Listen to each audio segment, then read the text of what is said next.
Hi there. Hey, nice to meet you. Nice to meet you too. So, at the start of this episode, I was really concerned about Lizzie because at first I'm like, oh, she's kind of suspicious all of a sudden. I don't know what's going on. So, but I love that this kind of leads to really the only happy ending for this episode as Yeah. things get darker after that. But how would you describe her journey, I guess, to this point?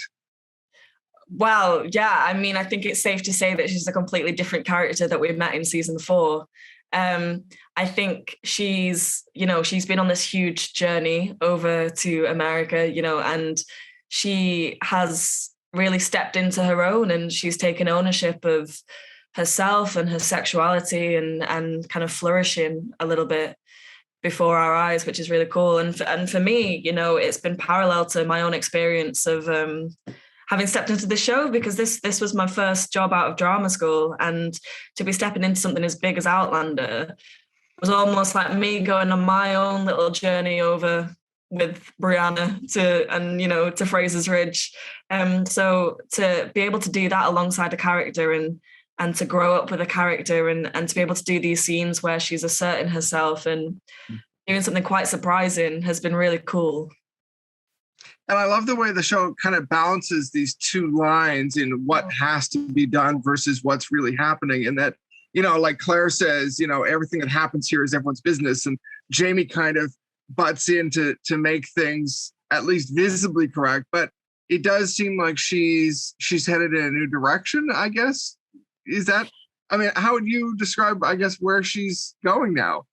Yeah, I think the thing is for Lizzie, it comes from such an honest place and such a place of innocence, and for her, she cannot fathom what is wrong with loving these two people. And I don't necessarily think it is a sexual thing for her. I think that is just an extension of how she shows her love for these two people. And, we've seen it building throughout the episodes. We've seen the flirtations and stuff. But again, that's been very innocent and playful. I don't think she's knowingly gone into a little affair with these two. I think the first situation where something could happen was the moment where they were rubbing ointment all over her, and then it just kind of happened, and it felt like the most natural thing in the world for them.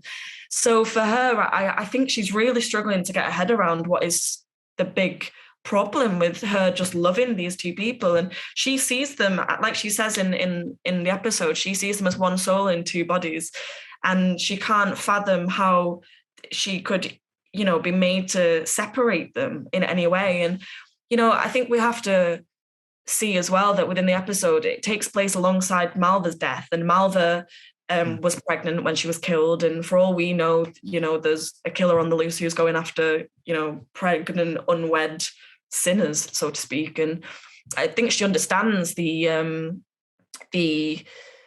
how huge a thing it is that she has done, and how bad it is that she is pregnant. But I think what Malva's death also does is make her realize that she has to do what makes herself happy, because life is short. And she will honor Jamie in getting handfast to one of the twins, but she then takes the decision to do it with the other because life is short. And I think as well for Lizzie, she wants to share the moment with Brianna, and she wants, Brianna's her sister in this, really, and she wants to let Brianna know that she's pregnant before anyone else tells her, and because she's been keeping this quiet for so long. And yeah, I think that was really cool to kind of explore as well.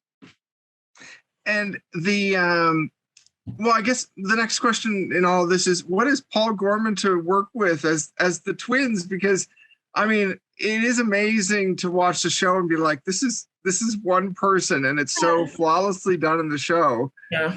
What is he like in this role, or these roles? Yeah. I am so grateful that I've gone on this journey with Paul. I think the two of us have come from quite similar backgrounds. It was both our first jobs out of drama school, thrown into this huge kind of world together, and to have someone to hold your hand throughout it has been really special. And, we've grown closer as the characters have grown closer, and it's been amazing to see Paul stepping into these two characters. He plays them so brilliantly. And the work that he's gone into, treading carefully around the disabilities that one of the twins has been really inspiring. He takes such care. He doesn't take it lightly at all, what he's doing. And then also it's just been fun to be on set and trying to get your head around all the magic that they do in order to make one person, two people. And, I, half the time when I'm stood next to Paul, I'm like, which one are you now? Because they're so indistinguishable to me, let alone to Lizzie, poor Lizzie. So that's, he's so brilliant to work with. And, he was so good that they cast him twice. That's what I always say. What has this season been like in terms of filming? Has it, I guess coming in you've been now 2 seasons. Yeah. What does it feel like, coming back the second time? Was it different? Was it the same? How did it feel for you?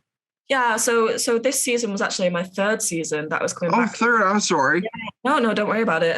It's my 3rd season, and it was after a year of COVID. So that we felt very blessed to be able to work at all. We were meant to start filming in April 2022, and then, as we all know, the world stopped.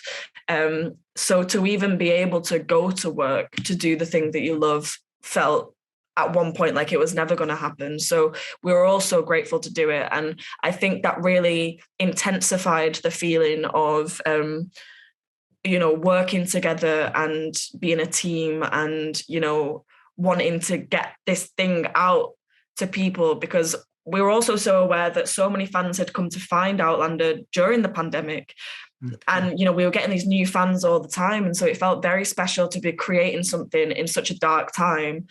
I mean, the series is pretty dark, but we know that the fans love it, and, to give them something to look forward to, and even to put snippets out on Instagram just so that they could know that we were filming and stuff like that. That felt very rewarding to be able to do that. And, in the depths of winter as well, it was very snowy. Scotland weather is, a hardship in itself. But yeah, I think for myself, coming back in the 3rd season, like I said, I felt grown up. I felt finally like I was a part of it a bit more. The first series, I was stepping into it halfway through a series, and I was, trying to make friends, whereas these are my friends now. This is my family now. And in the way that Lizzie has grown and is asserting herself, I really feel like I was able to do that this season too. That's awesome. Well, I mean, there's so many questions I could ask about.